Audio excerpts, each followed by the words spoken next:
The lighting has always been a really huge part of the Dead Space franchise. Lighting, right up there with the sound, is one of our key sort of tools of the trade when it comes to getting a really great horror atmosphere. On a lot of game teams, you won't have any dedicated lighters, just the people who build the sets sort of also throw the lights on them. Here we have as many lighters as we do character people, because to us, like, the lighting really is almost like a character. I always try to ask the lighters to have at least the light doing something, either fritzing or fading or changing color all the time.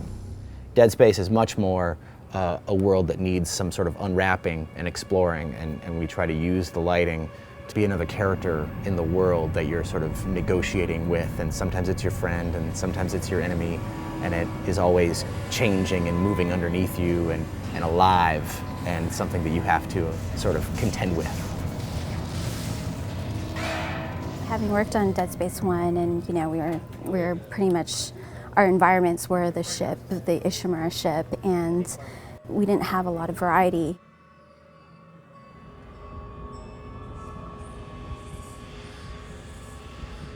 And now we're on this huge city, so there's all sorts of different lighting situations, from, let's say, a Vegas-like shopping mall with bright lights and animation going all the time, that light starts to fail.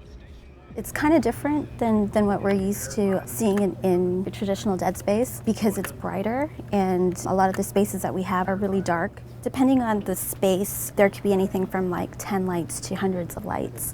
And in this space in particular, we have hundreds of lights.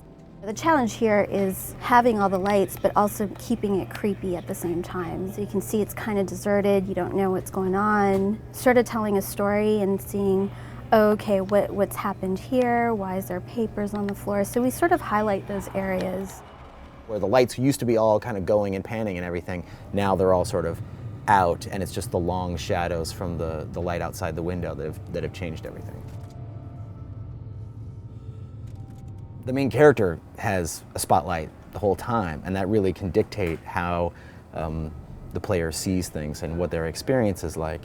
And it's really critical, because we will light a space that without you in it, without the player in it, it really hasn't come alive yet and may feel sort of flat. But when you get the player's light in there, it really comes alive, and you start to sort of only see that part, and all the other lights become like the supporting cast for the player's light to do its thing.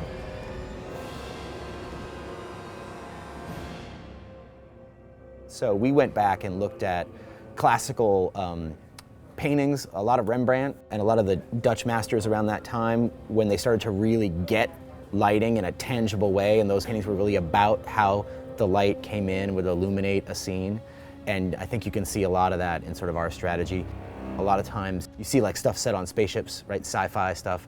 There's a lot of like beeps and boops and green light and red light and pink light and sort of, I don't know, it's like this candy cane world of high techiness, and again, just trying to sort of show off the high techness stuff.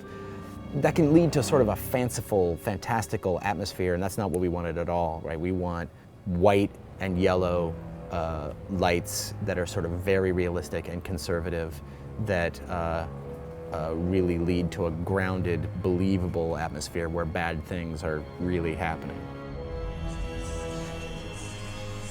I think the best inspiration comes from just real life. So people, the lighting team will come in and have examples, or they'll even, set up little tiny lights and do stuff at their desk, trying to sort of create interesting shadows or create little stories like that.